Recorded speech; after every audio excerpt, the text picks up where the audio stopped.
Boa noite a todos e a todas.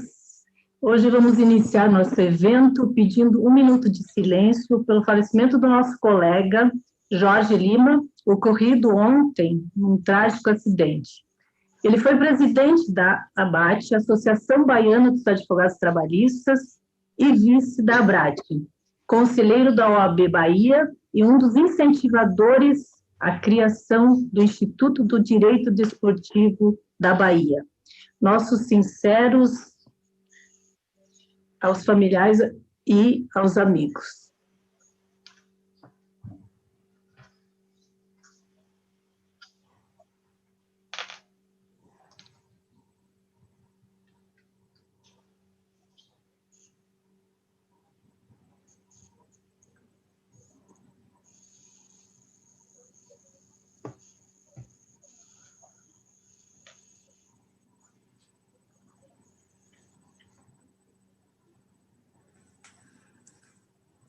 Bem-vindos ao quinto painel de Mulheres e o Direito Esportivo, uma visão realista sobre igualdade. Hoje nosso tema é esporte rumo à equidade, acesso e integração das mulheres no meio esportivo.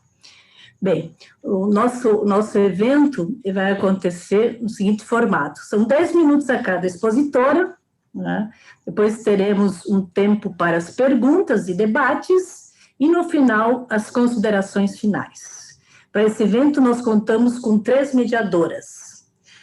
Gisele Amboni Petri, advogada, ex-auditora do TJD Paraná Futebol, ex-auditora do Paraná Esporte, ex-auditora do STJD do Ciclismo, ex-auditora do TJD Paraná do Futebol de Salão, especialização em Direito Processual Civil pelo Instituto Romeu Bacelar, especialização em Direito Esportivo pela Universidade Positivo e formação de dirigente de futebol pelo Centro Esportivo Italiano.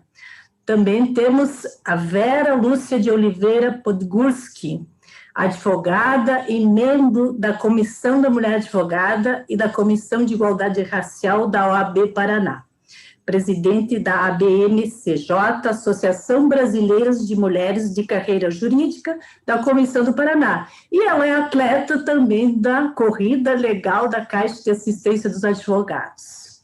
E eu também vou fazer parte desse time de mediadoras. Meu nome é Edivana Venturim, sou membro da Comissão da Mulher Advogada e vice-presidente da Comissão de Esportes da OAB Paraná, auditora do TJD Paranaense de Voleibol e pós-graduada em Direito Esportivo. Faço parte do vôlei legal, do Fut 5 legal da Caixa de Assistência dos Advogados e também do Fut 7 do futebol feminino da OAB Paraná.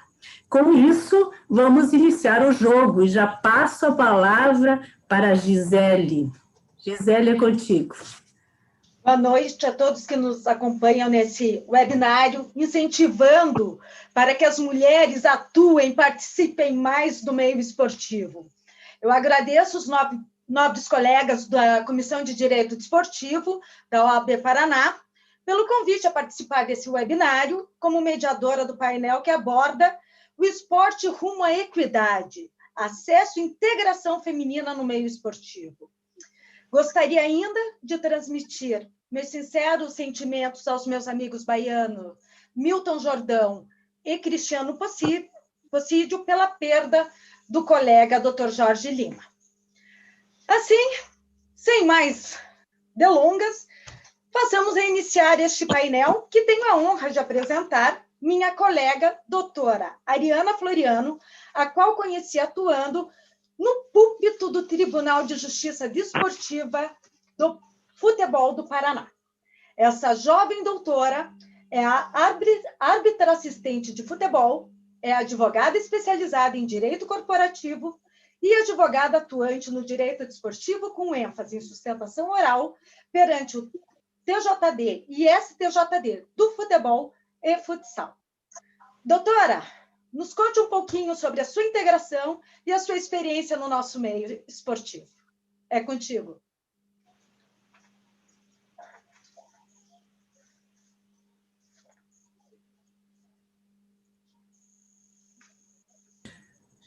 Doutora Ariana? É contigo. Boa noite, tudo bem? O meu microfone estava desativado. Boa noite a todos. Primeiramente, eu gostaria de agradecer o convite de participar deste grandioso evento proporcionado pela Comissão de Direito Desportivo da UAB, pelo convite da Luana. Gostaria aqui de também transmitir meus sentimentos aos colegas Milton Jordão e Cristiano Possídio pela perda aí, o pessoal da Bahia. Fica aí aqui meus sinceros sentimentos e vamos aí conversar um pouquinho sobre essa luta feminina no meio esportivo. Doutora Gisele, como bem mencionou, já me conheceu no púlpito, no direito desportivo, atuando como advogada, mas meu primeiro contato com o preconceito e como mulher no meio profissional foi na área de segurança do trabalho, com 17 anos, em que comecei atuando como técnica, e ali eu percebi o mundo machista que a gente já estava inserido, né? Após isso, me especializei eu fiz o curso de arbitragem de futebol, aí me aprofundei ainda mais no meio masculino, e posteriormente fiz o curso de Direito, me especializando em Direito Corporativo, que também é um mundo muito masculino, e posteriormente migrei para o Direito Desportivo, que mais ainda do que nunca é um meio bem masculino. E se me perguntam se eu já passei por algum momento de preconceito, se eu já sofri, já ouvi alguma coisa, confesso que até um tempo atrás, para mim, era algo muito natural. Eu falava, não tem. A gente já vem criado numa cultura enraizada, tão machista, que para nós certas coisas é tão natural que a gente acaba não percebendo. Então, depois que a gente entra nesse mundo corporativo, nesse mundo do direito, nesse mundo da arbitragem, você começa a perceber, conforme fui estudando, fui lendo mais sobre a mulher no meio onde ela quiser, a mulher pode fazer o que ela quiser. A gente vai percebendo, putz, aquele momento tal, para mim não era natural, e hoje eu vejo, nossa, eles estavam tirando sarro de mim por eu ser mulher, por eu ser nova. E será que ela é capaz? Então, com o tempo a gente vai pegando as experiências e tudo mais e transformando isso em força para a gente poder realmente buscar o nosso espaço. E o meio desportivo é um meio que brilha os olhos, para mim, em que pese ser uma área muito restrita, temos bastante mulheres que fazem parte, inclusive a doutora Gisele, que é um prazer trabalhar contigo, estar presente nas audiências contigo. E é isso, no momento, na hora do preconceito, tem horas que a gente percebe quando é tão natural, porque já é algo muito enraizado, né? E por a gente ser, às vezes, uma única mulher, temos hoje com a gente, para mim é um prazer, a Edna Alves Batista, ela é árbitra, atua em campeonatos aqui, exímios campeonatos, para mim é uma árbitra que eu tenho como referência, e ela, mais do que nunca, também vai poder corroborar com isso, a questão de se passar mesmo, como passar essas barreiras sendo mulher e tendo que fazer algo que predominantemente seria somente masculino, né? Então, é uma luta aí diária, mas que é sempre um prazer mostrar que a gente tem capacidade tanto quanto, né?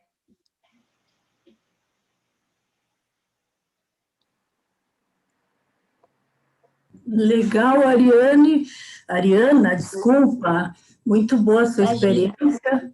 E agora eu vou passar para a Vera, que é a outra mediadora, por gentileza, Vera. Boa noite a todas e todos, boa noite a quem está nos assistindo pelo YouTube. Queria registrar que é um prazer imenso, né, estar aqui junto de vocês, falando sobre esse tema de grande relevância, e ver que desde o início, né, grandes mulheres passaram por aqui, seja árbitras, juízas, isso aqui, grandes experiências assim que incentivam. Eu estou muito orgulhosa de ler os currículos de vocês, de ficar ouvindo os relatos e trazer isso para o nosso dia a dia, porque eram situações que vocês vivenciaram que a gente jamais imaginou que acontecesse. Ou melhor, a gente imagina que acontece, mas assim na pele, vocês passaram por cima e estão aí. E eu lendo o currículo de vocês, assim, me orgulhou demais da conta, de ver que a mulher está assim, ó, desbravando mesmo num espaço que era eminentemente masculino, mas que as mulheres estão aí, estão fazendo bonito e cada vez melhor. Queria pedir para quem está nos assistindo, que se tiver alguma pergunta, pode fazer lá pelo chat, né? Vai ficar bem interessante. Então, eu recebi a missão de conversar, de discorrer para vocês sobre o currículo da Edna, né? Então, a Edna é nossa ilustre palestrante, ela tem formação em Educação Física pela Unipar. Achei fundamental, assim, fenomenal, porque ela mandou para a gente uns dados bem interessantes, né? Que ela é árbitra da Federação Paranaense de Futebol desde 2001. Ela atuou na primeira e segunda divisão do Campeonato Paranaense nas categorias de base. E pela CBF, ela é árbitra desde 2007. Atuou no Campeonato Brasileiro, Série A, como assistente e também como árbitra adicional. Ela atuou como árbitra no Campeonato Brasileiro, Série B, C, D, aspirante e base. Também atuou como árbitra no Campeonato Brasileiro e na Copa do Brasil Feminino. Bacana. Assim como em 3 finais do Campeonato Brasileiro Feminino. Pela Taça Comebol, ela foi árbitra no Sul-Americano Feminino, Sub-17 na Venezuela, em 2016. Ela atuou também no Torneio da Libertadores Feminino em 2016 no Uruguai e 2017 no Paraguai. Quer dizer, ela não se limitou só ao nosso país. Ela também atuou como árbitra na Copa Americana Feminina no Chile em 2018.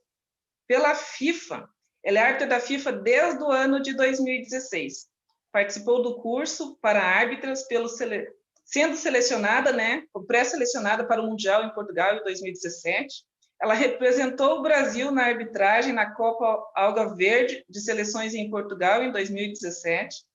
Também participou do curso para árbitras pré-selecionada para o Mundial de 2019, e esse curso ele aconteceu no Catar em 2018. Ela representou o Brasil na arbitragem no Mundial Sub-20 na França, também em 2018. E a nossa palestrante ainda foi, né, presidente da Liga de Futebol de Goiuerê, Paraná, durante 10 anos. E também foi diretora dos árbitros da Liga de Futebol de Goiuerê durante 5 anos. Ela é empresária, ela atua em empresas de eventos, né? E ela tem mais umas particularidades no currículo dela, que ela representou o Brasil na Copa do Mundo na França, ela apitou o primeiro jogo da Série A, representou o Brasil no Mundial Masculino 17, e também foi a primeira mulher a apitar uma final de campeonato nacional, e também apitou a final do Campeonato Brasileiro na Série B, né? A nossa palestrante tem o prazo aí de 10 minutos para poder explanar sobre fazer as suas colocações, e depois nós teremos um espaço para perguntas. Edna, a palavra é sua. Oi, boa noite a todos. É um prazer estar aqui com vocês e parabéns para vocês, mulheres guerreiras e vencedoras que estão aí. A minha vida sempre foi ligada ao esporte. Eu sempre gostei de esporte, sempre joguei futsal, basquete, depois busquei a parte de arbitragem desde os 19 anos, me formei na Federação Paulista, Federação Paranaense, hoje estou na Federação Paulista, representando aqui o estado de São Paulo. Tive durante todo esse tempo buscando aperfeiçoamento e tudo, e no mundo, pode dizer, mais masculino, mas hoje muitas mulheres estão dentro da arbitragem, tanto como árbitra central, como assistentes. É difícil, mas não é impossível, e cada vez mais está chegando mais mulheres e com qualidade e capacidade. E para mim é um orgulho representar o nosso país em competições fora do Brasil e mostrar que aqui tem mulheres capazes, com qualidade e competência para representar o seu país. Legal, Edna, é um prazer ter todas aqui e essas guerreiras paranaenses aí, mas logo mais vai ter perguntas para todos aí, e eu já vou partir para outra expositora. Nós temos a Luciana Lopes, Scherpel. A Luciana é advogada, ela é especialista em Direito Esportivo, Master of Laws, pela Fundação Getúlio Vargas, mestranda em Direito Desportivo, vice-presidente da Comissão de Direito Desportivo da OAB do Rio de Janeiro, membro do Conselho Deliberativo da Sociedade Brasileira de Direito Desportivo, diretora do Instituto Brasileiro de Direito Esportivo, delegado da Comissão de Direito Esportivo da OAB de São Gonçalo, membro da Comissão de Estudos Jurídicos Desportivos do Conselho Nacional de Esportes, membro da Academia Nacional de Direito Esportivo, procuradora do Superior Tribunal de Justiça Desportiva, do IPISMO, e membro do International Sport Law, diretora jurídica na FERJ entre 2007 e 2011 e professora convidada da Cândido Mendes, Universidade Veiga de Almeida e da UFRJ. Bem-vinda, Luciana, tudo bem? Tudo bem, Edvana? Boa noite a todas, a todos que estão assistindo. Eu, em primeiro lugar, gostaria de agradecer o convite da Comissão de Direito Desportivo da OAB. Me solidarizo com os nossos amigos também, Cris Possídio e Milton Jordão, por essa perda tão precoce do Jorge, que era um entusiasta, inclusive, do direito desportivo. E é muito triste quando a gente vê que realmente a vida é um sopro. Mas quero parabenizar mais uma vez a comissão, quero agradecer o convite, parabenizar por esse evento que tem sido tão maravilhoso, eu venho acompanhando. E a única coisa que eu esqueci de colocar no meu currículo foi a coisa mais importante, que eu sou mãe, né? Eu acho que essa é a minha melhor carreira. Foi a melhor carreira que eu escolhi, foi ser mãe. E aproveitando esse gancho, não adianta nós sermos realizadas na nossa profissão se não somos realizadas dentro de casa, na nossa família. E esse é um espaço que falta muito. Eu tenho estudado bastante, inclusive com o Marcos Ulloa-Dani, que é um magistrado TRT de Brasília, que fez um artigo maravilhoso sobre ser mãe e atleta. Porque muitas das vezes essas duas carreiras, entre aspas, não conseguem se conciliar. Hoje a FIFA até publicou um enunciado sobre algumas orientações para mães atletas, né, que deverão ser seguidas daqui para frente, e a gente começa a pensar que nós estamos aí num caminho, começando um caminho de desigualdade, principalmente na desigualdade laborativa, que acho que é o que é mais preocupante para todas. Eu escutei atentamente o que a Edna falou e o que a Ariana falou, e eu até fiz uma anotação aqui, a Ariana falou que ela depois descobriu que algumas atitudes não eram atitudes normais, né? Eu sempre falo para o meu filho, e é esse mundo que eu ensino para ele, porque a gente só tem preconceito porque em casa você ensina o preconceito, né? Porque as crianças, o negro dá a mão para o branco na escola, o menino dá a mão para a menina, e eles vão crescendo, e dentro de casa é que vem se formando uma cultura de preconceito, seja ele racial, seja ele de gênero.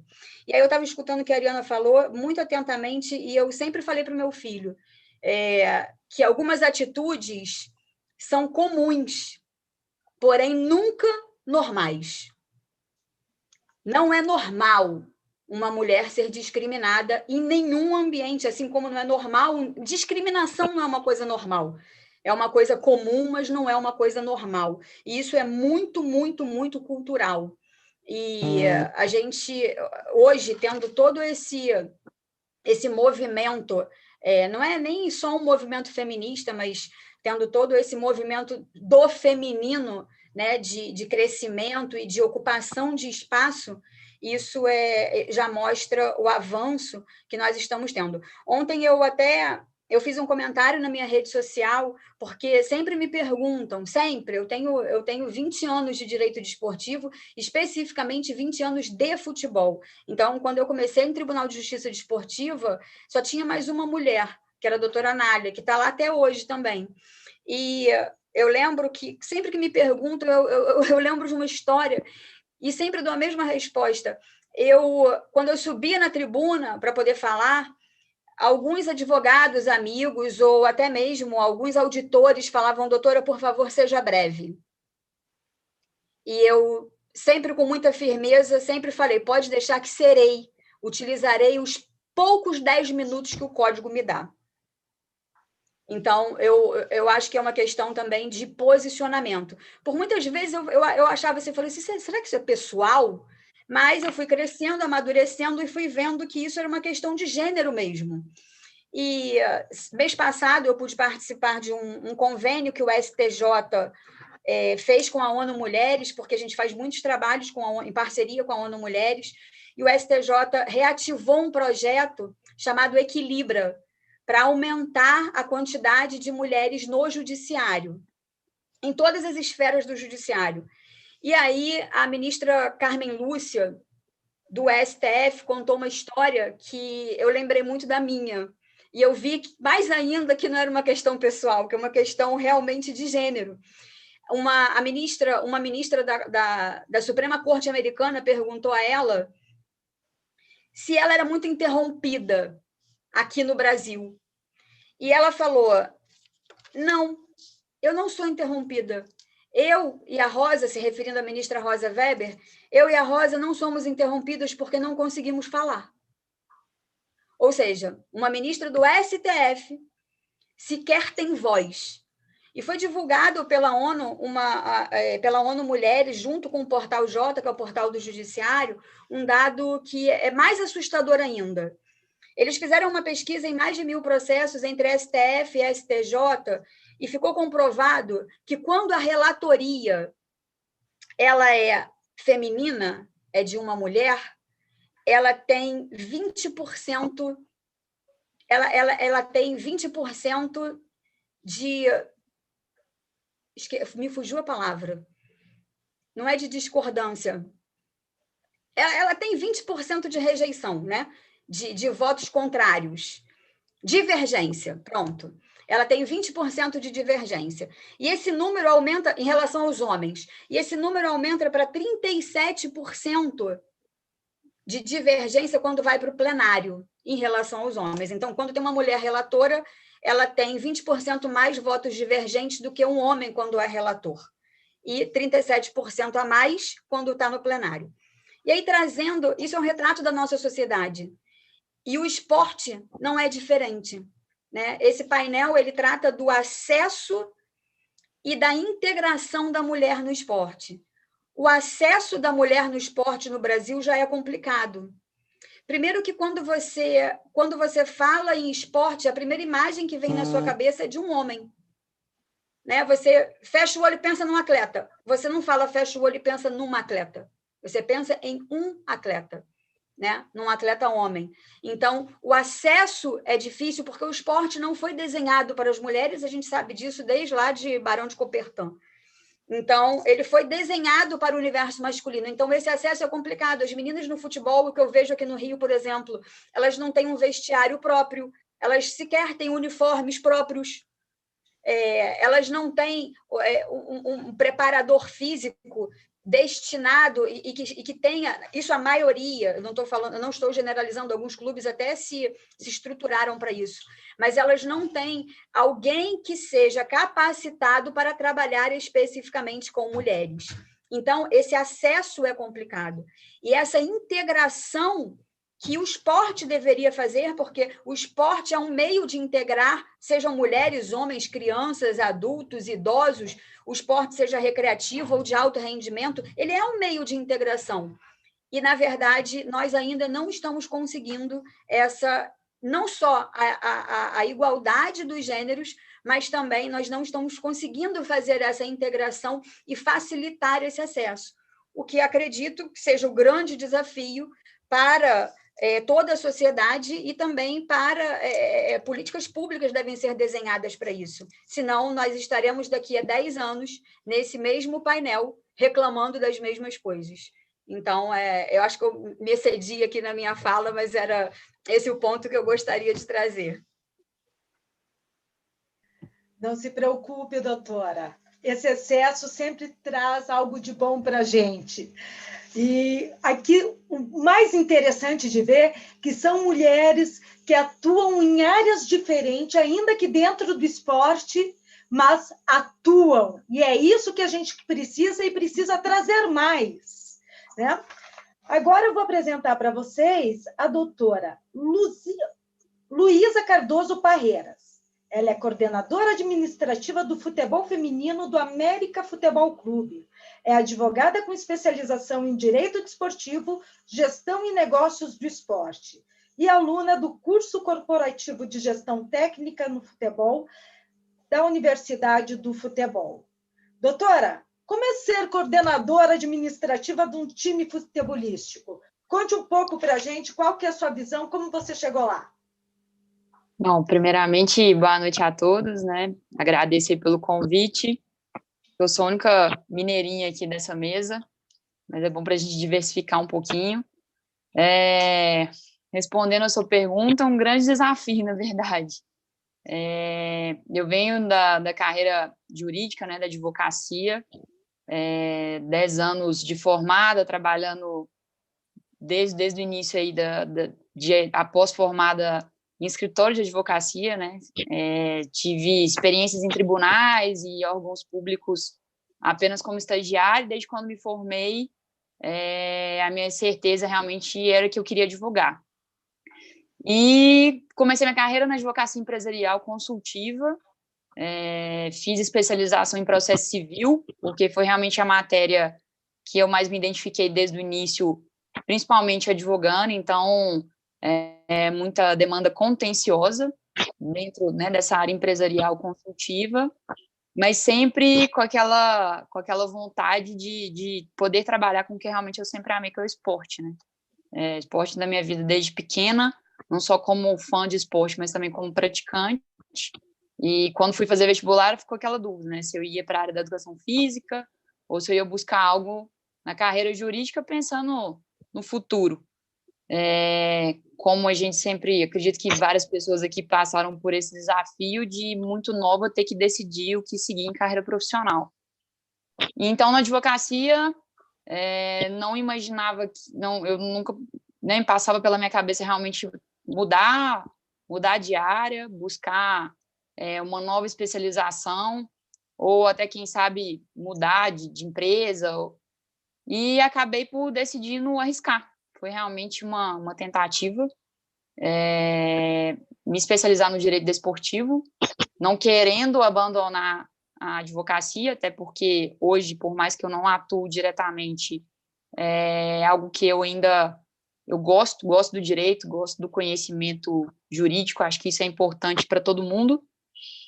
E fui fazer essa especialização em direito desportivo, começando a entender e abrir na minha cabeça com o que eu poderia casar, né, assim, vamos dizer, a paixão pelo esporte com o meu conhecimento jurídico. Iniciei advogando, não, acho que como a maioria das minhas colegas aqui, na parte realmente contenciosa do tribunal, mas mesmo na consultoria para algumas entidades da área do esporte, né? Então, prestei consultoria para algumas federações de esporte especializado, tentando trabalhar com lei de incentivo, orientações de como realmente fomentar o esporte, mas eu confesso que não passava pela minha cabeça trabalhar diretamente com futebol, principalmente futebol feminino. E daí que surgiu o convite. Eu já estava há um ano tentando realmente engrenar na carreira do direito desportivo, participando de reuniões de comissões de direito desportivo, grupos de estudo, discussões importantes como essa que a gente vem tendo aqui agora, que eu acredito que muitas pessoas tentam sempre entender, né, como começar, como dar início à carreira, porque a gente sabe que esporte envolve muito compaixão, né? Então, na pós-graduação, eu já estava encerrando o curso, eu recebi o convite para participar de uma reunião, uma entrevista no América. E eu fui fazer essa reunião com a ideia de, através do meu conhecimento da parte empresarial, consultiva, questão de redução de tributo, constituição de empresas, formalização de estatutos, revisão de estatutos, como que, de alguma forma, eu poderia ajudar no América, principalmente no futebol feminino do América, que vinha passando por uma mudança, né, de reestruturação de departamento. E, inesperadamente, eu recebi o convite para poder trabalhar diretamente na parte técnica, né? E aí foi quando eu tive que decidir por tentar dar sequência nesse meu investimento, que foi, de fato, investir na minha carreira dentro do direito desportivo, ou se eu ia partir por essa mudança brusca, que foi o que aconteceu. Então, acostumada a roupa social, salto, reuniões com clientes, diligência de fórum, eu hoje trabalho de calça jeans, tênis e às vezes de chuteira, né? Uniforme do clube e presença, vamos dizer, semanal nos jogos. Agora a gente está com esse calendário aí 2020, em virtude da pandemia, um pouco invertido, um pouco corrido, mas meus clientes se tornaram as minhas atletas, a minha comissão técnica. Se antes eu conduzia gestão de prazos de processos, hoje eu conduzo uma gestão de grupos e de pessoas. E todo dia eu tenho certeza que o meu conhecimento jurídico, principalmente, que não era minha área de especialidade, mas que a gente acaba tendo um conhecimento por estudar, e dentro do direito desportivo se estuda muito, que são as relações trabalhistas, né? E isso, hoje eu vivo isso em contratações de atletas, análise de contratos, é um pouquinho de muita coisa que eu faço no meu dia a dia, não só dentro da parte técnica que eu vivencio. Então, um pouquinho aí do que eu passei, da minha decisão de mudar o foco da minha carreira, saindo da área jurídica e entrando na parte técnica, mas sou muito feliz e não me arrependo pela minha decisão.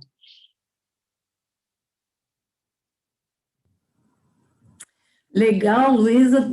Aguarde aí que o pessoal está mandando perguntas e a gente está anotando e vai fazer para todas as painelistas, as nossas expositoras aí. Muito obrigada. Agora eu passo para a Vera para a apresentação da nossa última expositora.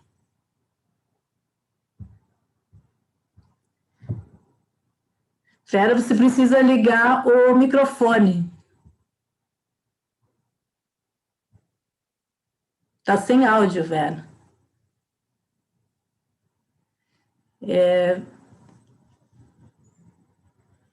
Vera, só ligar o... Está sem áudio. Você precisa ligar o microfone.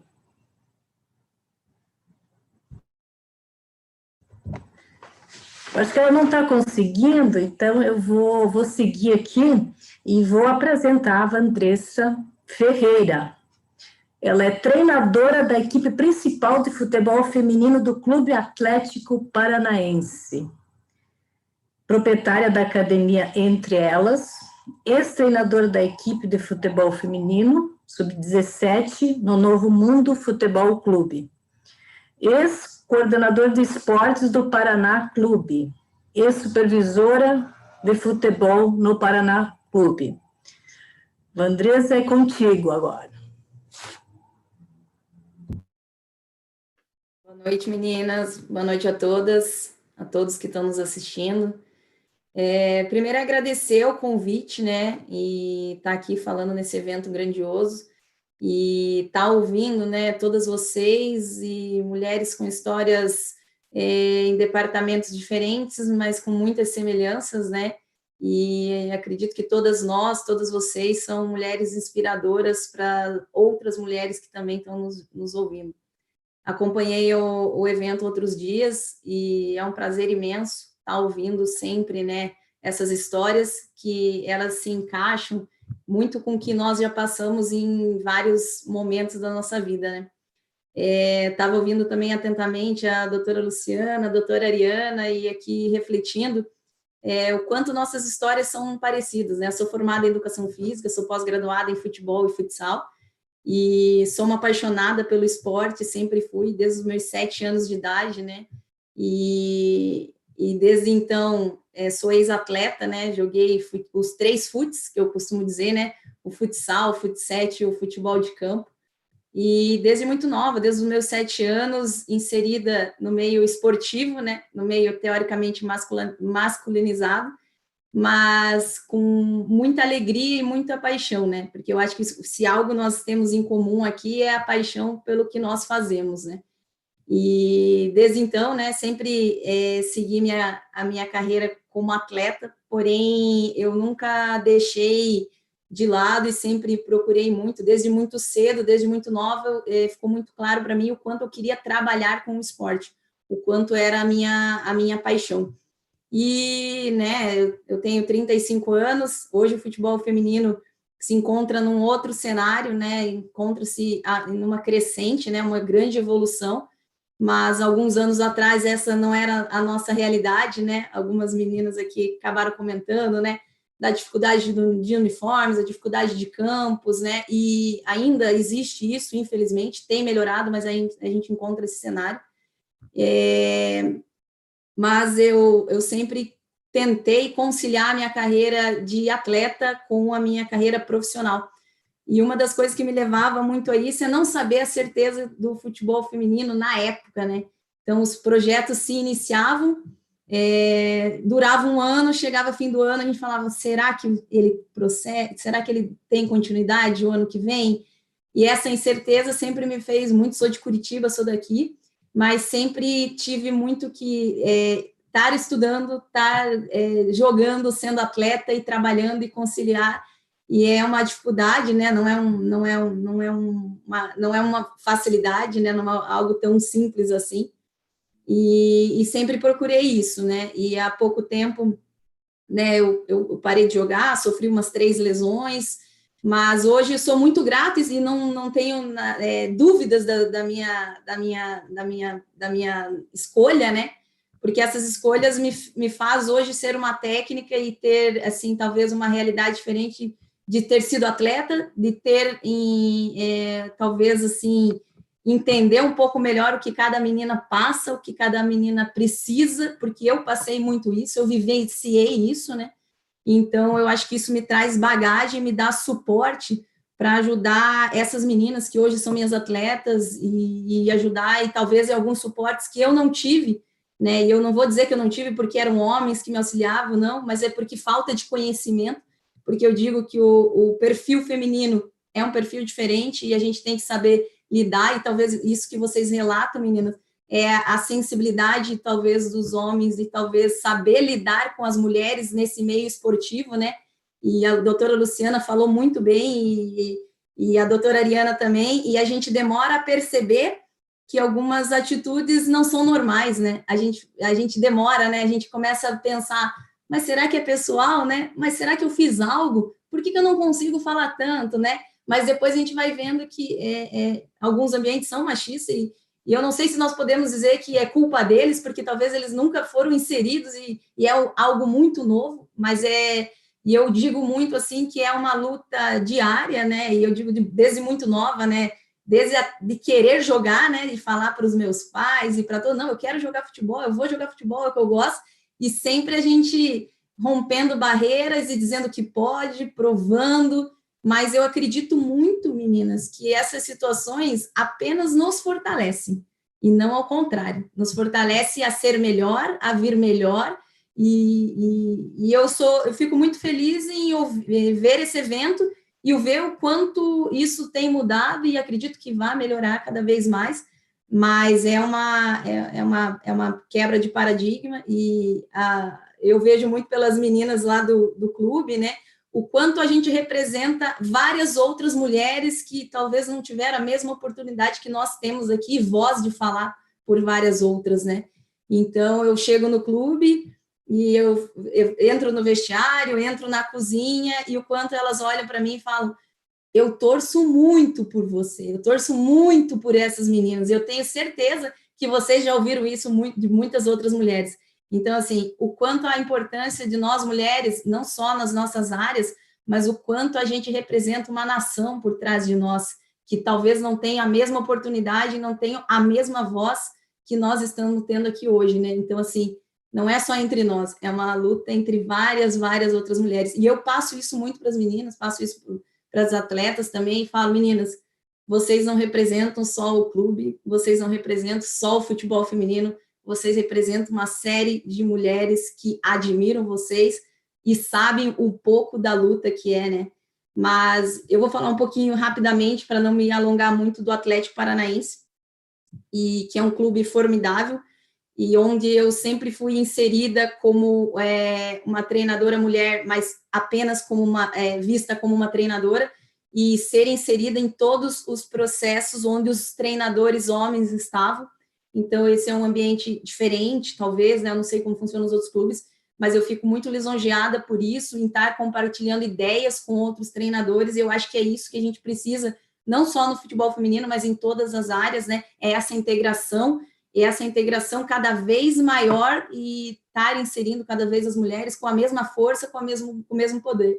E se precisar, sempre a gente ter que colocar um pouco nossa voz e todos os dias mostrar da capacidade, gente, esse é o cenário e nós vamos continuar, e eu tenho certeza que nós vamos abrir cada vez mais portas para mais mulheres vir falar aqui conosco. Acho que era isso, né? 10 minutos é pouco para falar muita coisa, e fico aberta aqui a questionamentos. Legal, Vanessa. Olha, as falas são inspiradoras, viu? Palmas para todas vocês, e obrigada, viu? Muito obrigado por fazer parte desse painel. Eu tenho certeza que os espectadores aí também estão adorando, e já tem bastante perguntas. Então, a gente vai começar agora a fase de debates e as perguntas, né? Eu, primeiramente, aí gostaria, já me mandaram aqui no privado, a Vera já quer fazer uma pergunta, por gentileza, para quem é, e pode pegar a palavra aí, é contigo, Vera. Então, meninas, inicialmente eu queria me desculpar, porque eu precisava ter feito a fala da Vanessa, mas o nosso alarme aqui resolveu disparar bem na hora. Aí vocês iam ver aquele vucu-vucu aqui do alarme e não deu certo. Então, a minha pergunta, primeiro, queria agradecer a fala de todas vocês, uma mais inspiradora que a outra, ou seja, só mulheres que inspiram. A minha pergunta, ela é para a Edna, né? Porque ela, enquanto árbitra, a Luziana Lima, ela está querendo saber quais foram as barreiras que você enfrentou por ser uma mulher árbitra. Olha, não é fácil, ainda mais no futebol, ainda mais na elite. Nada na vida é fácil para nenhuma de nós, em qualquer área. Mas a gente não pode desistir nos obstáculos que aparecem pela frente. E quando a gente vence ele, a gente se torna mais forte ainda. E no começo muita gente duvidava que eu fosse apitar uma Série A do Brasileiro. Fazia mais de 14, quando eu optei ano passado, fazia mais de 14 anos que uma mulher não apitava um jogo da Série A. Então, quando eu comecei ali em 2003, 2004, só existia a Silvia Regina, e todo mundo falava assim, é muito difícil. Depois, quando ficou sem nenhuma mulher durante a minha caminhada, muitas não acreditavam. Mas eu acreditava no meu sonho e nunca desisti, por isso que eu conquistei. Igual todos, ninguém deve desistir dos seus sonhos. Desde que você faça tudo com determinação, dedicação, fé e amor em Deus, você consegue. Não é fácil, mas a gente consegue. Legal, Edna, isso me faz lembrar... Eu acho que você inspirando outras mulheres, né? É desafiador, mas desafio é coisa das mulheres mesmo. Então, vamos vencer essas barreiras aí. Eu tenho certeza que existem outras mulheres se inspirando em você, Edna. Eu recebo muitas mensagens, é muito gratificante quando termino meu jogo. Às vezes, algumas mulheres ligam a TV e falam, eu liguei a TV e você estava aqui... Manda mensagem para mim, fala assim, pela rede social, dizendo, tinha uma mulher apitando um jogo masculino de alto nível, você me representa, você mostra que a gente pode conquistar os nossos sonhos. Então, isso é muito gratificante. Tenho certeza. Legal. Edna, isso me faz lembrar a primeira árbitra reconhecida, a Léa Campos.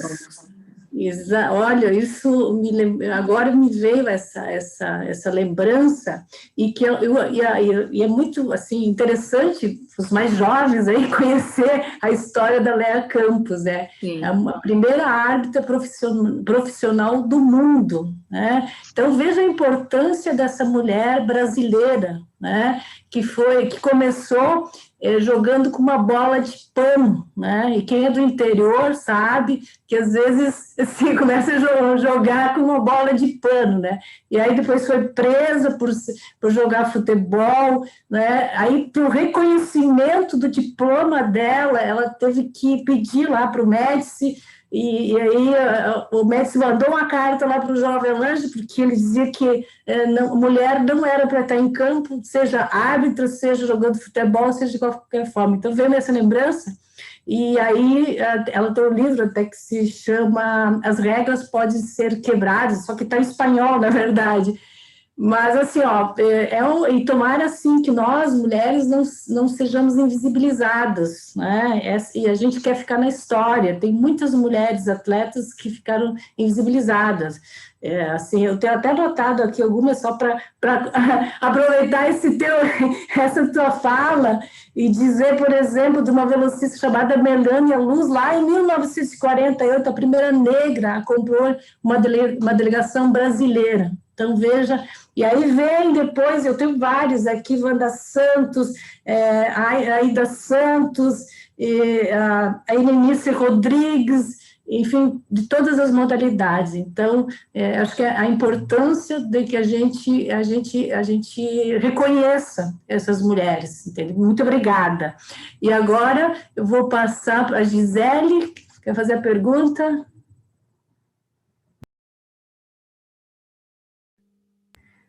Posso fazer uma pergunta aqui que mandaram para nós? A pergunta seria da Pamela Rocha. Ela não direcionou a ninguém. Ela simplesmente fala: vocês acreditam que a terceirização dos clubes brasileiros em relação aos times femininos acabam desvalorizando o futebol feminino? Bom, eu já vou já vou dar a minha opinião aqui e passo para quem quiser e puder responder, né? Eu acredito que não. Não acho que a terceirização vai prejudicar ninguém. Pelo contrário, de repente pode vir a valorizar, porque se os daqui não valorizam, alguém de fora, algum terceiro pode valorizar. O importante é que valorizem, não importa quem. As meninas expositoras, quem acha? Vantressa, Luciana? Posso complementar, doutora Gisele? Está todo mundo me ouvindo? Está funcionando? Então, eu vejo muito por esse lado também, doutora Gisele, a questão da terceirização não vejo como algo bem prejudicial, desde que seja terceirizado de uma forma consciente. Eu vejo muito essa questão do feminino buscar o seu espaço, muito a questão socioeconômica mostrado tanto para os homens quanto para as próprias mulheres que ainda não acreditam que o feminino é muito forte. Então, a gente mostrando essa questão socioeconômica, tendo patrocinadores, um giro financeiro em volta. Hoje em dia, é obrigação os times femininos manterem, os times de Série A manterem os times femininos, independente se é terceirizado ou não, tendo esses patrocinadores, tendo esse apoio. Questão de empresários, aumenta o número de empresários em volta das meninas, em volta de jogadoras. Então, eu vejo muito com bons olhos, com uns olhos positivos em relação à terceirização, desde que, bem como a doutora bem explanou, se valorizado. Se não for valorizado, não tem por que não há um benefício da terceirização. Mas eu acho que mostrando essa visão socioeconômica, para quem ainda não entende, essa inserção da mulher é muito mais benéfico do que qualquer outra coisa. É um retorno muito maior do que algo que não dê retorno. Então, eu imagino que realmente seja o caminho a terceirização, e se não a terceirização, mas a valorização de qualquer forma, né? Você sabe que eu morei muito tempo nos Estados Unidos. Eu morei cerca de 7 anos lá.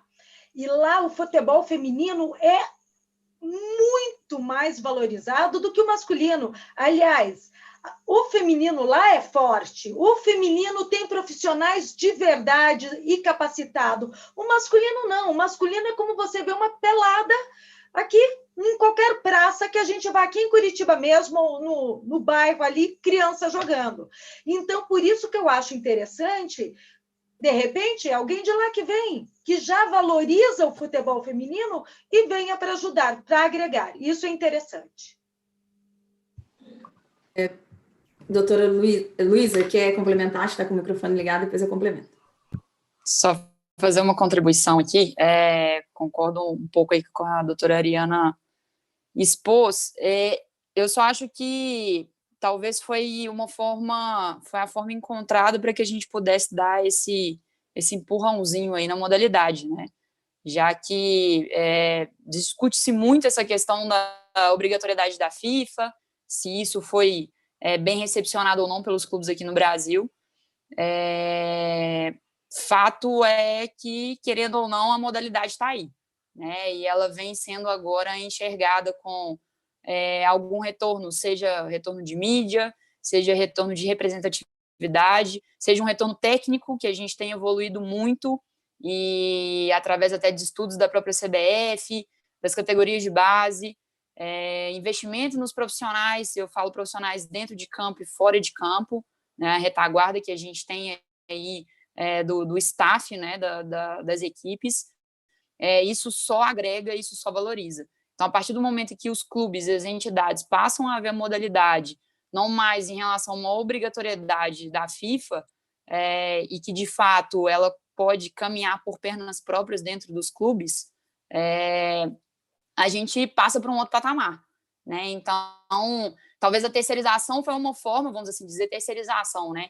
Se eu tiver equivocada, a Vandressa depois pode até me corrigir, mas o próprio Atlético Paranaense tinha essa parceria que, se eu não me engano, era com o Foz, né? E assim, o que foi algo completamente normal nos clubes aqui no Brasil até 2 anos atrás, em que existia essa parceria, que você pegava essas equipes que já tinham um histórico no futebol feminino e utilizava apenas, vamos dizer, a camisa, né, o nome de outros clubes, não com departamentos de futebol feminino próprios, independentes, mas isso talvez foi o necessário para dar um impulso na modalidade, né? Então, o que a gente vê aí nos últimos 2, 3 anos de federações impulsionando os campeonatos, busca de patrocínio, pessoas extremamente qualificadas e importantes trabalhando para isso, a tendência é que realmente essa terceirização foi só o início, que agora a coisa realmente vai poder caminhar, enfim, e aí a gente vai ter essa roda girando aí em vários outros segmentos aí que envolvem o esporte, principalmente, claro, a questão jurídica envolvendo atletas, né, funcionários e clubes e as entidades em si mesmo. Posso complementar, doutora? Eu pegando o gancho da Luísa, né, eu concordo que eu acho que foi o caminho, né, a terceirização foi o início, né, foi o caminho encontrado para o desenvolvimento da modalidade, e não acho que foi o caminho errado, porém eu acho que a gente não pode confundir a terceirização com a transferência de responsabilidade, né, porque às vezes o que a gente já viu em alguns clubes, algumas situações, ser o caminho mais fácil e prático, né? Então, eu tenho a camisa, eu cedo a camisa e vocês, né, não resolvem o meu problema, digamos assim, né? E então a gente não pode confundir a visão da terceirização com a transferência de responsabilidade, né? Que eu estou cumprindo a regra, mas eu não tenho responsabilidade com o feminino, né? Como clube, né? Como entidade. E eu acredito muito que o caminho mais correto e o caminho ideal é cada vez mais nós termos equipes próprias, né, das equipes do futebol masculino inseridas dentro dos CTs masculinos, enfim, existe todo um trabalho, um desenvolvimento para isso, né, os CTs precisam estar adequados a isso, são mulheres, são vestiários femininos, enfim, é uma outra realidade, mas ali eu acredito muito que estão as melhores estruturas para o futebol feminino, né? E eu acredito que o caminho, o ideal seria que os clubes cada vez mais, assim como o Atlético Paranaense, né, como a Luísa colocou, foi para o caminho da terceirização, fez a terceirização e hoje existe uma equipe própria que tem equipe treinando dentro do CT, integrado dentro do ambiente, né, do CT que era masculino, hoje a gente tem essa mesma integração, e a gente tem a mesma estrutura dos homens, dos meninos, né, e eu acho que esse é o caminho ideal, porque as estruturas pro feminino, elas estão dentro dos clubes masculinos, né, e por que não os clubes começar a pensar a maneira da inserção delas, né, dentro desses clubes. Eu acredito que a terceirização é um meio, foi um caminho, mas que a gente cada vez mais encontre clubes com equipes próprias. Essa é a minha opinião. Posso falar Legal. aqui um minutinho? Bem rápido, só para poder pegar aqui o gancho de todo mundo, né? Acho que a experiência de cada uma vai complementando a fala da outra. E aí, escutei bem o que a Vandressa estava falando, e realmente, não, a gente tem que diferenciar, e aí eu ouso até acrescentar mais uma diferenciação. Uma coisa é terceirização do departamento de futebol feminino e terceirização do feminino. A outra coisa é parceria, né? Transferência de responsabilidade, ok. E a outra coisa é parceria. Então, eu vou dar um exemplo aqui. No Rio de Janeiro, antes da obrigatoriedade, aí eu quero falar da terceirização, da parceria e da obrigatoriedade. Antes da obrigatoriedade, nós nunca tivemos um campeonato carioca com os 4 clubes de maior investimento do Rio de Janeiro participando simultaneamente. A obrigatoriedade veio e, com isso, nós tivemos, ano passado, o primeiro campeonato carioca em que foi disputado simultaneamente por Flamengo, Fluminense, Vasco e Botafogo. O que traz para o futebol feminino um peso muito grande. Porque uma coisa é você ter uma competição só com o Botafogo ou só com o Flamengo, e outra coisa é você ter uma competição com os principais clubes do estado participando. Isso dá um peso muito grande para a competição e, consequentemente, para o produto. Né? Você tem mais possibilidades de venda de patrocínio, mais exposição de mídia, e isso, eu queria falar isso em relação ao que trouxe de benefício à obrigatoriedade, já que a obrigatoriedade foi citada aqui. E eu entendo que a obrigatoriedade ela tenha sido uma mola propulsora, uma mola inicial. Se a gente precisava disso para começar, ótimo, obrigada, começamos e estamos caminhando. Em relação à terceirização e às parcerias, a gente também foi muito questionado aqui no Rio de Janeiro, porque a federação abriu uma licença especial para que clubes que não fossem filiados participassem desse primeiro campeonato de futebol feminino do ano passado. E aí nós tivemos 32 equipes. Dessas 32 equipes, que serão segregadas em A1, A2, como acontece no brasileiro, o que aconteceu? Muitos clubes que são obrigados a ter equipes de futebol feminino acabaram absorvendo essas meninas e esses projetos e criando internamente o seu próprio departamento de futebol feminino. Aconteceu isso com o Fluminense. Eu tenho um exemplo maravilhoso do Fluminense com Daminhas da Bola, que era um projeto social, que é um projeto social, que é sustentado aí há alguns anos pela Thaís Sampassos, que para a gente aqui é um exemplo de projeto. Então, foi uma parceria benéfica, né? Foi uma terceirização / parceria benéfica para o futebol. Então, como a Vandressa pontuou perfeitamente, não pode transferir responsabilidade, né? Não adianta você entregar a camisa e não querer nem saber o que está acontecendo, mesmo porque, juridicamente, se tiver algum problema, o problema é da camisa, né? O responsável quem emprestou a camisa. Então, as fiscalizações devem existir, o cumprimento dos regulamentos deve existir, mas eu acredito sim, eu tenho provas aqui, né? Tenho números que essa terceirização, essa parceria foi benéfica, pelo menos aqui no estado do Rio, para o feminino.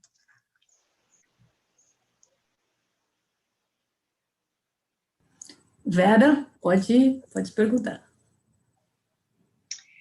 Então, a pergunta que nos foi feita, que foi externada pelo Guilherme, é para a Edna e para a Ariana, e ele pergunta se tem alguma diferenciação de tratamento assim entre os atletas quando elas estão numa partida, se é mais ostensivo, ou se existe um respeito diferente por elas assim quando elas estão arbitrando.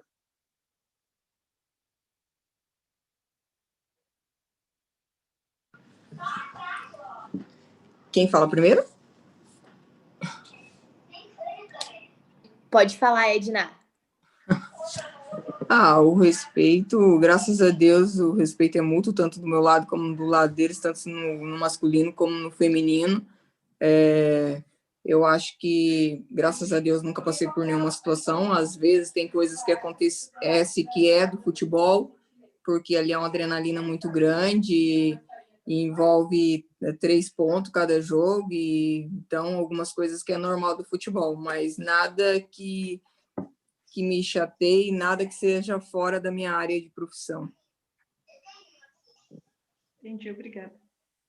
Complementando o que a Edna disse, realmente eu sinto que o pessoal ele tem um respeito mútuo, eles se respeitam muito por ser mulher, por ser algo, para eles é algo diferente, porque eles não estão acostumados com mulheres em campo.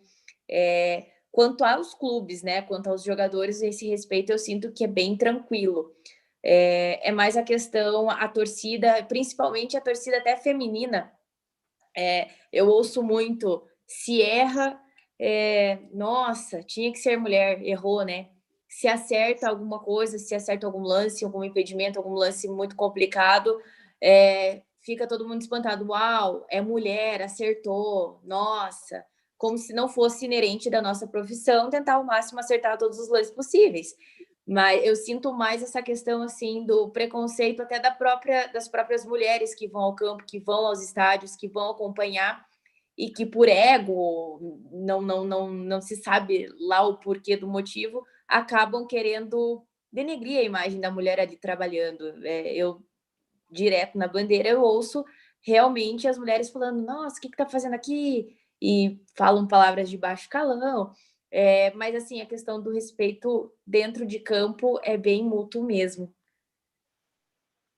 Legal, Ariana. E aí, pegando o gancho daquilo que você falou, eu abro para todas, como vocês percebem hoje a questão dessa exigência da mulher e dessa dupla, tripla, quádrupla, na verdade, jornada dentro do meio esportivo, que há uma dificuldade, e também, se possível, falar essa pausa da maternidade, que há uma exigência maior no retorno da atleta, né?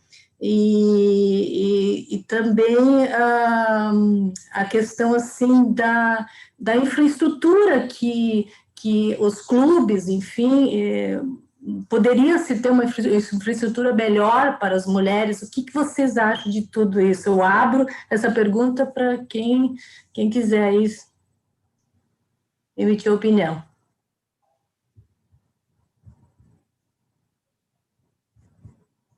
Pode ser você, Ariana. A Ariana vai falar?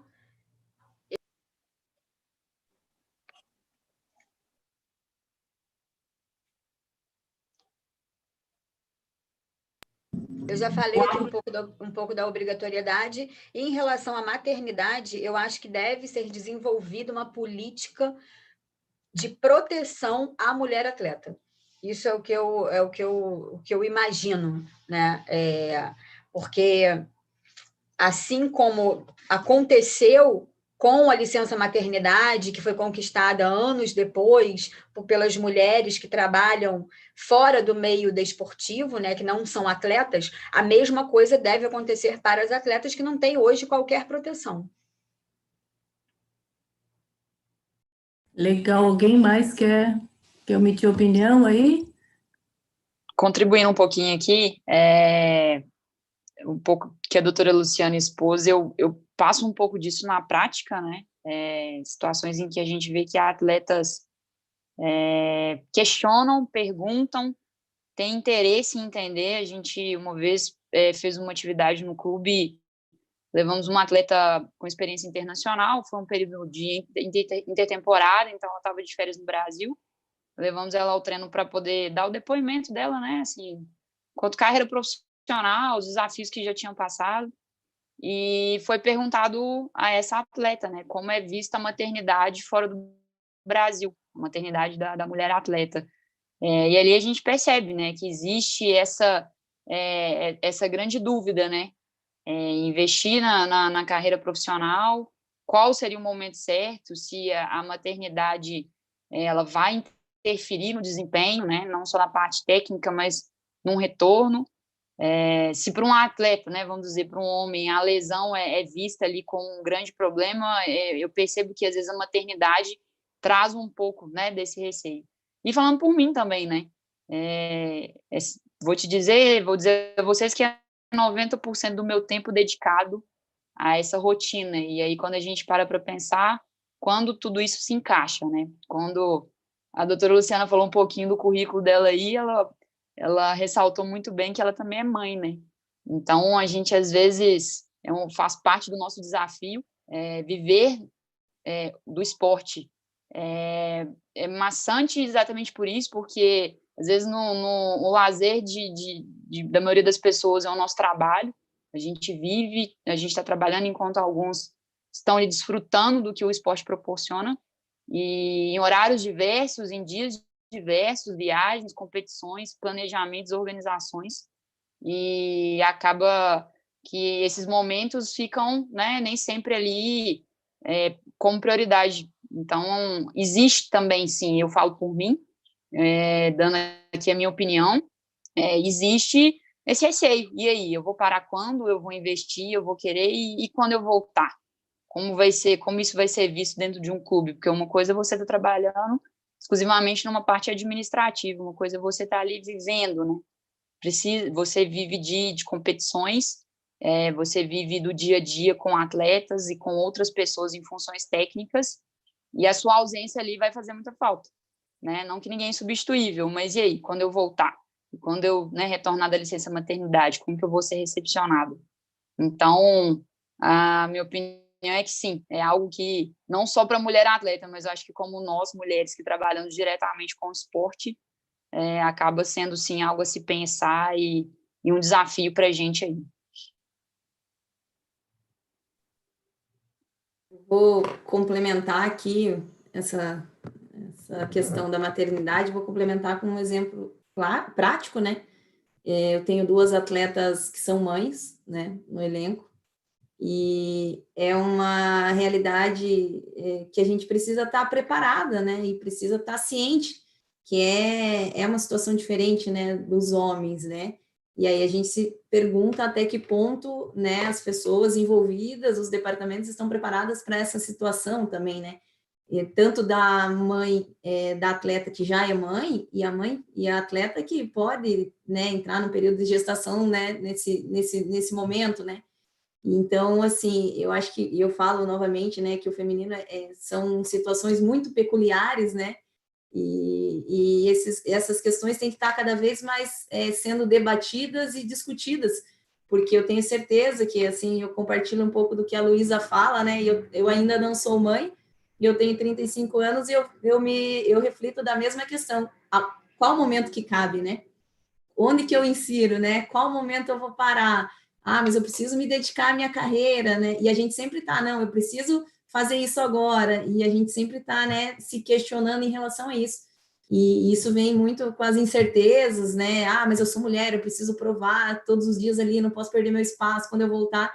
Então, assim, tanto a nossa situação de estar na nossa cabeça daquela conquista diária de espaços, né? E, ao mesmo tempo, a nossa vida pessoal, né? Então, eu trago uma opinião minha, né? E compartilho bastante o que a Luísa falou, e o quanto nós estarmos cada vez mais preparados para essas atletas, né? Que também querem ser mães, né? Qual é a segurança que elas têm? Qual o momento que elas vão... Ah, eu vou ser mãe, vou perder meu contrato? Ah, o clube vai me mandar embora? Então, assim... isso tem que ser cada vez mais discutido, mais debatido, e essas atletas precisam estar cada vez mais seguras, porque elas exercem a mesma função do que os homens, são atletas iguais, então elas têm que estar cada vez mais asseguradas, né? Então, essa é a minha opinião. Eu concordo, Vanessa, até vou tomar um pouco a minha voz, acabei caindo aqui, mas eu concordo com a tua opinião, inclusive até de buscar um espaço maior, porque acaba gerando uma incerteza, uma insegurança, até para quem quer ser mãe, para quem já é mãe, mas para quem quer ser mãe, aí já pensa, pô, conquistei meu espaço aqui, mas se eu tiver um filho, ou eu já tenho um filho, liga da escola, oi, seu filho se machucou, tá mal aqui, eu tô no meio de um treino, eu tô no meio de um jogo, eu vou sair para atender meu filho, até que ponto eu vou ser bem vista nisso? Já ao contrário, a gente vê no mundo corporativo hoje, se é um homem que atende o telefone, ó, tô indo atender meu filho, putz, paizão, né? Agora, se é gente, nossa, deixou a gente na mão, acaba complicando o nosso trabalho. Então, assim, a questão dessa visibilidade que a gente tem como... Eu ainda não sou mãe também, mas quem já é mãe, essa visibilidade acaba gerando uma insegurança na própria conquista de espaço, porque a gente vai migrando, vai conquistando seu espaço, e aí, por um machismo, acaba justamente quebrando essa regularidade da mulher no trabalho, né? Seja no esporte, em qualquer lugar que seja, assim. Eu penso da mesma forma, Vantressa. Só para poder fechar aqui rapidinho esse assunto, eu quero trazer um dado para vocês. Tem uma atleta do atletismo chamada Alison Felix. Ela engravidou, ela é medalhista de ouro, é a maior medalhista de ouro do mundo. Ela tem 12 medalhas, ela superou o Bolt, e ela engravidou e foi desacreditada pelos seus patrocinadores, que era a única ajuda financeira que ela tinha. Então, ela perdeu toda essa ajuda financeira por ter sido mãe, por ter engravidado e ter sido obrigada a parar, voltou e conquistou a 12ª medalha. Ou seja, né, eu acho até que muitas das vezes isso pode até ter sido a motivação dela, né? A perda o fato de ela ter sido desacreditada só porque ela foi mãe, né? Optou por ser mãe, mas teve forças aí para voltar e conquistar a 12ª medalha e ser recordista mundial. Meninas, o papo está ótimo, mas até por uma questão de tempo, eu acho que esse é um tema que daria um painel inteiro só sobre isso. Seria interessantíssimo, inclusive. Mas vamos à última pergunta, para poder também ter um debatezinho interessante, e daí vamos às considerações finais, ok? O Guilherme Charles pergunta: a obrigatoriedade de manutenção de projetos de futebol feminino através do sistema de licenciamento da CBF é o melhor caminho? Como fomentar o futebol feminino de outras maneiras? Ele meio que cai naquela terceirização, mas vamos à opinião de vocês.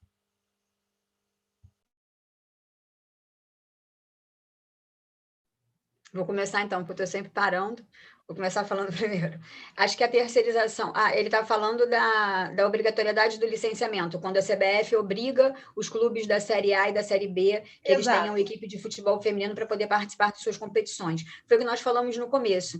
Se a mola propulsora, né? Se a obrigatoriedade foi uma forma de ter um início na modalidade, e a gente já está vendo a modalidade se desenvolver, então eu entendo que ela tenha sido benéfica. A CBF provavelmente, agora com a Aline Pellegrino na gestão lá das competições nacionais, né? À frente das competições nacionais, depois do brilhante trabalho que ela fez na Federação Paulista, eu acredito que a modalidade só de ter uma mulher num cargo de gestão do futebol feminino, isso já é um outro avanço, né? Porque a gente está cansado de saber, os estudos comprovam aí, que quando você tem uma mulher num cargo de gestão, você tem mais mulheres, você consegue puxar mais mulheres para baixo, né? Quer dizer, puxar para baixo não, você consegue colocar mais mulheres em outros cargos.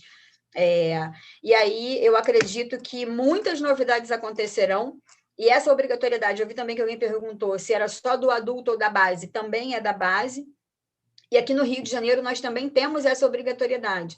Para disputar o Campeonato Carioca, os clubes da Série A, obrigatoriamente, têm que manter uma equipe de futebol feminino adulto e uma equipe da base em competição. Então, se a gente pensar em números, eu falei aqui de 32 equipes, vamos fazer uma multiplicação aí de 32 por, no mínimo, 25 pessoas, né?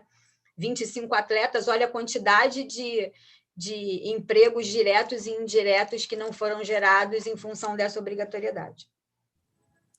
Legal, o papo está muito legal. Olha, a gente vai ter que fazer um outro evento, mas a gente está aqui em função do tempo. Eu só gostaria, assim, de brevemente, eu sei que a Edna é super breve também, mas uma questão que surgiu aqui para a Edna, quem pensa em recorrer, pedir auxílio a quem pensa em recorrer, pedir auxílio quando se sente injuriada? Edna, se você puder falar...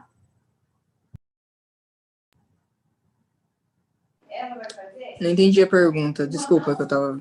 A quem pensa em recorrer, pedir auxílio quando se sente injuriada, quando você leva uns palavrões no campo lá? São coisas normais da profissão. Toda profissão passa por algumas coisas e quando acontece alguma coisa assim, isso me fortalece ainda mais, porque eu me tornei forte, não é só escutando elogios, mas também escutando essas coisas onde fez eu crescer mais ainda. Eu acho que no campo de futebol é difícil, porque principalmente o torcedor, às vezes, tá lá para... Muita gente fala assim, o torcedor vai lá se desestressar no estádio.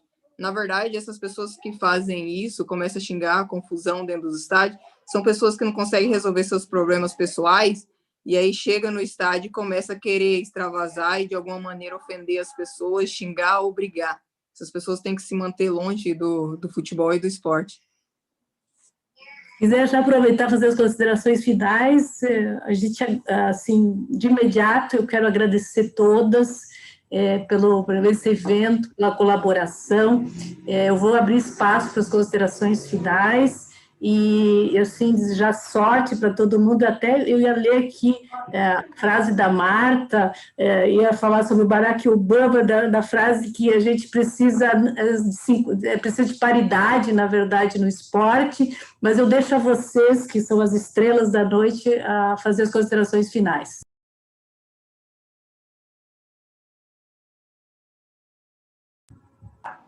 Queria agradecer e simplesmente parabenizar vocês todas por esse grande evento, onde tem grandes mulheres aqui, guerreiras, vencedoras, e que isso inspire mais mulheres a vir buscar seus sonhos, acreditar que é possível e lutar por eles e não desistir tão facilmente das coisas. E estou aqui, se precisar de mim, estou aqui, só chamar.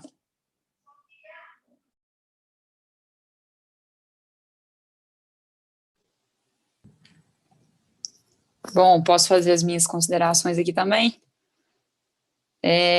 Também agradecendo ao convite. Como eu disse, eu acho que eu sou a única mineirinha aí, né, da bancada. Foi até através de um colega aqui da UAB de Minas também que surgiu esse convite para participar desse importante evento e importante tema que a gente abordou. Como vocês disseram, teríamos aí assunto para discutir por muito tempo.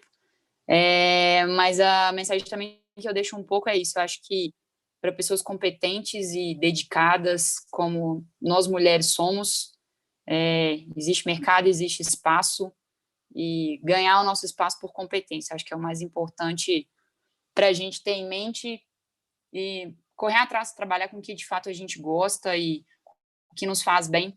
Isso é muito importante. Estou à disposição para falar um pouco de direito esportivo, mas também muito de gestão, de várias coisas dentro e fora de campo.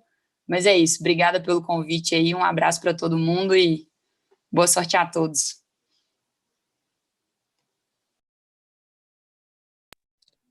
Posso finalizar também agradecendo a oportunidade de estar com vocês. É sempre um prazer, ainda mais com diversos profissionais de uma área que a gente tanto gosta. Uma coisa eu sempre digo, boas referências nos trazem boas motivações a crescer, e eu acho que nós temos referências muito boas femininas, e eu acho que é isso que faz a gente ficar cada vez mais forte. Nós temos as mulheres como referência, isso faz a gente ter mais confiança até no nosso próprio trabalho. Nós temos exemplos, nós vemos que é possível, a gente consegue, porque a gente viu que uma mulher também já conseguiu. Então, realmente agradecer a oportunidade de poder compartilhar, de aprender muito com todas as expositoras hoje, principalmente um abraço para a Edna, na qual eu admiro de coração o trabalho dela. De coração, eu vejo que atualmente ela e outras árbitras, mas principalmente ela, por estar no meio de um campo, mostrando uma mulher conseguindo fazer algo que é extremamente mais para o âmbito masculino, isso é essencial e é o que está abrindo portas, abrindo caminhos para a mulherada aí poder ver que sim, é possível estar no meio do futebol, seja apitando, seja em campo, seja no meio da gestão, seja na área desportiva, advogando. Isso é fundamental para criar mais coragem ainda. as mentes homogêneas, elas só impedem a transformação. Então, a mulherada tem que saber que tem poder aí e com certeza é possível sempre. Um grande abraço, eu fico à disposição. Estamos juntas sempre.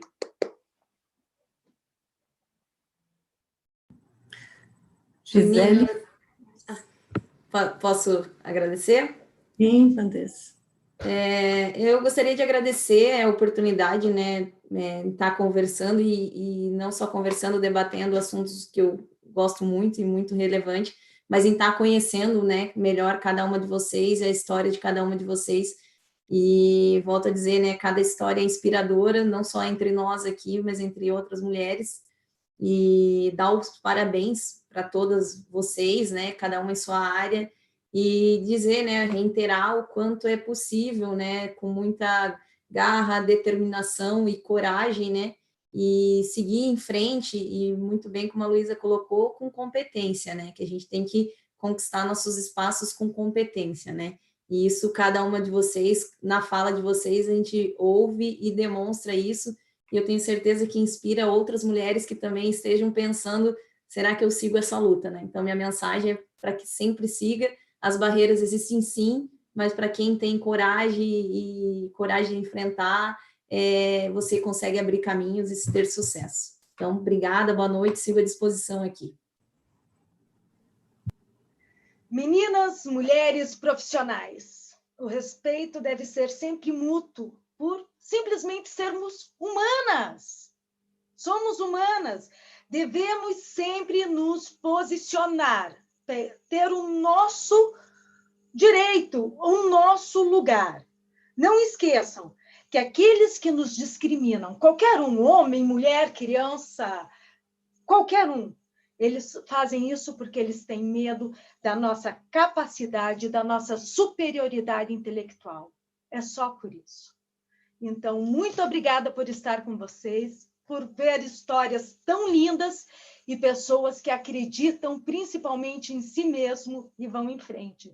Foi uma honra dividir esse espaço com vocês e continuem, e vamos em frente e buscando sempre mais. Boa noite.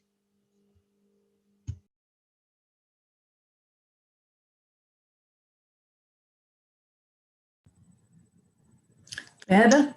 Menina, eu só vim aqui agradecer vocês, agradecer por todas as falas. Na verdade, eu quero agradecer todas as mulheres que aceitaram o convite da CMA, na pessoa da Edivânia, ou na pessoa de qualquer outra membro da CMA, para participar desse importante debate, né? Eu creio que no próximo ano teremos outros debates e eu tenho certeza que vocês inspiram mulheres. Então, eu quero desejar assim, uma ótima noite para cada uma de vocês e dizer do meu orgulho de ter participado desse painel e com vocês aí debatendo para a gente. Tá? Então, boa noite a todos, eu adorei. E fica aí o meu respeito, o meu orgulho e a minha gratidão por vocês serem inspiração. Legal, eu só vou complementar o que a Vera falou. A gente está muito grato, nós somos da Comissão da Mulher Advogada, ter essa parceria com a Comissão de Direito Esportivo. Eu acho que muitos outros projetos vão surgir e agradecer imensamente vocês, as painelistas, e agora e o público também aqui que está nos assistindo, muito obrigada. A gente agradece de coração. Talvez não responda, a gente não conseguiu responder todas as perguntas, mas isso a gente vai passar para os convidados. E aí agora, nesse momento, eu vou agradecer em nome da Maria Luísa e da Luana, que são as que tiveram a iniciativa desse projeto. Muito obrigada pela parceria, e agora a gente sai do jogo e entra as meninas aí para fazerem os agradecimentos especiais aí para todos. Muito obrigada, boa noite.